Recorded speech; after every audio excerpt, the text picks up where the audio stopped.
Hey, good Friday, y'all. On my way home from work. Wanted to talk a little ball with you all. What's going on, Cowboys fans? It's your boy Foots here.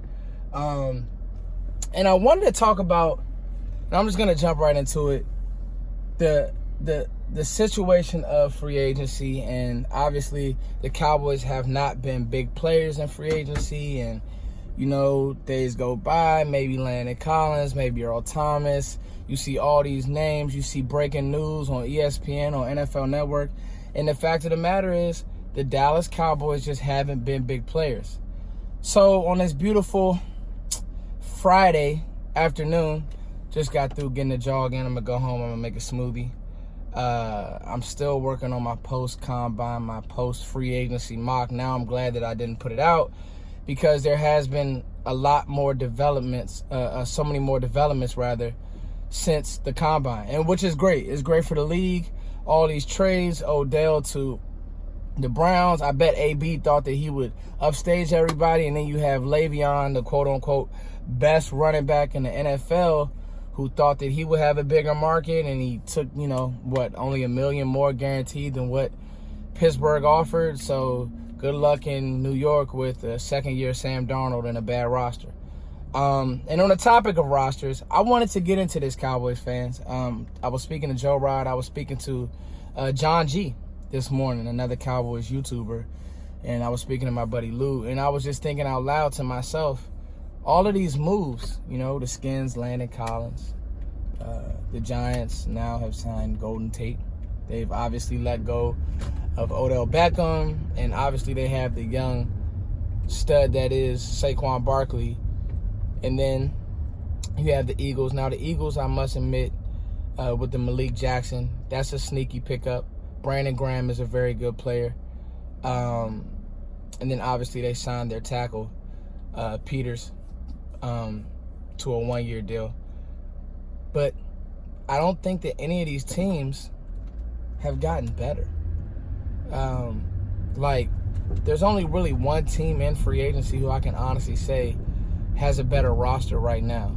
And that's the Browns. And, you know, even in that, Odell, I get Jarvis Landry, I get the whole nine, Baker Mayfield year 2.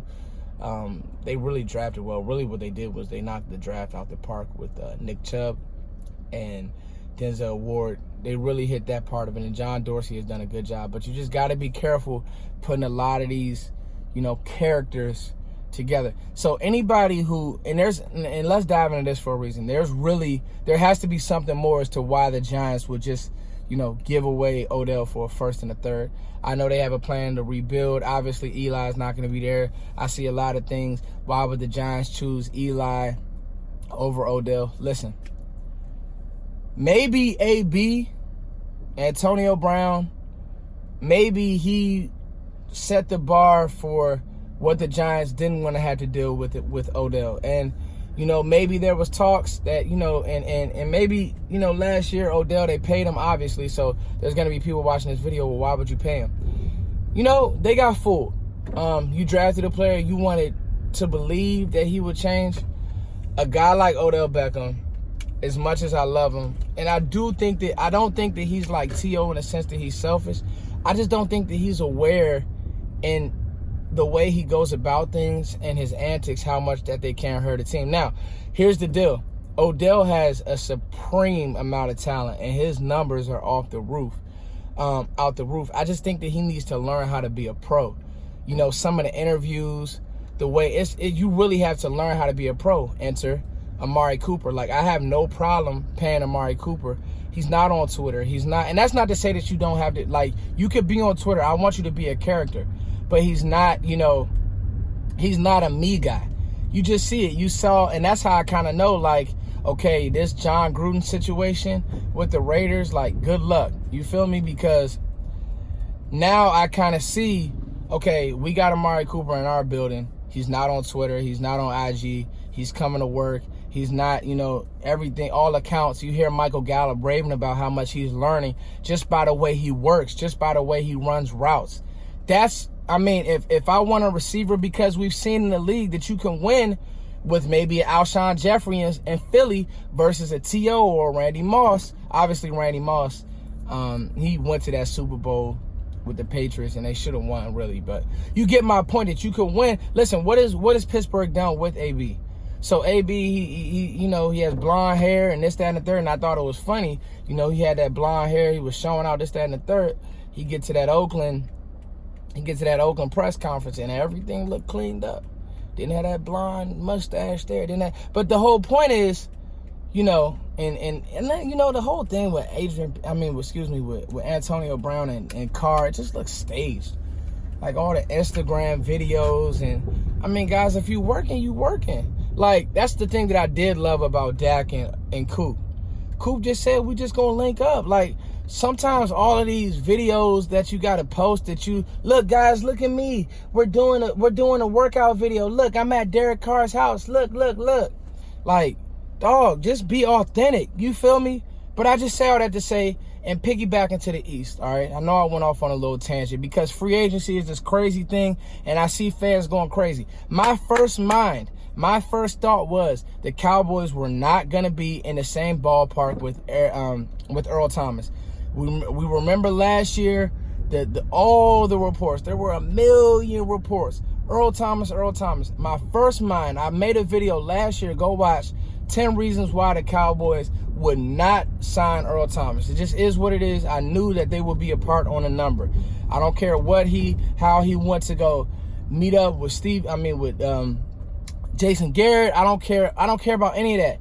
I knew that in the end, they just wouldn't be. They would be too far apart from what Dallas would want to do. And in the end, Earl Thomas is now a Raven. I know I made a couple videos like I think that the Cowboys would try to get it done. Maybe I'm leaning, but my first mind, Dallas isn't gonna get it done. And look, now they haven't gotten done. But guess what? That's okay, Cowboy fans.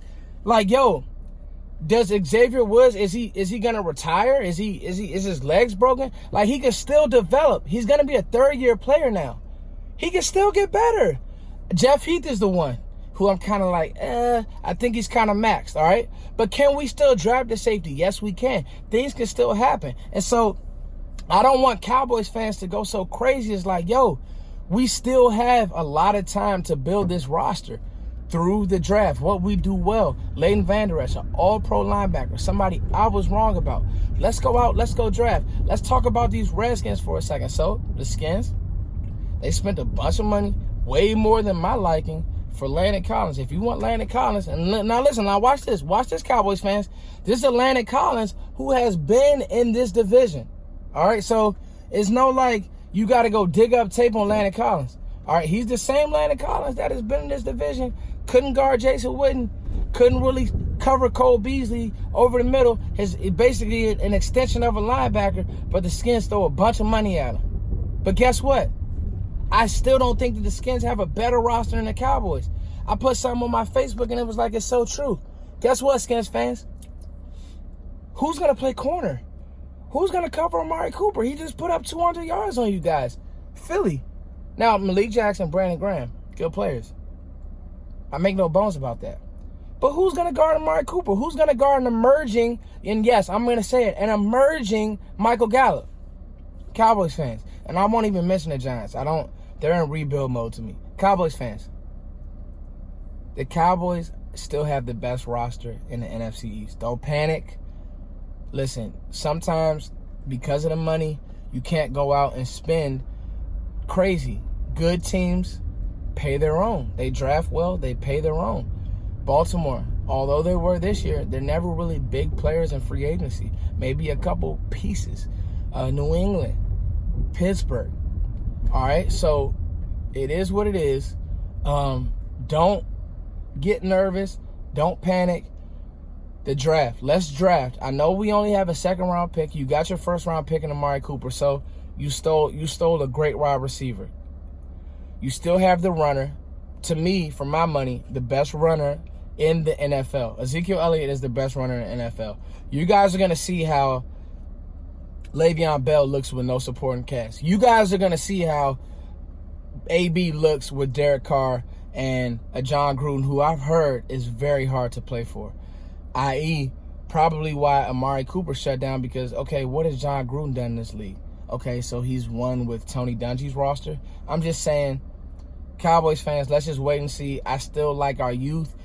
You get Travis Frederick back, I still love this line. I still love my D-line. Maybe you go D-line in the second round. Maybe you go safety third, vice versa. Those are my 2 picks that I want to peg. I love my linebacker core. Sean Lee is going to come back, be like a coach-type role.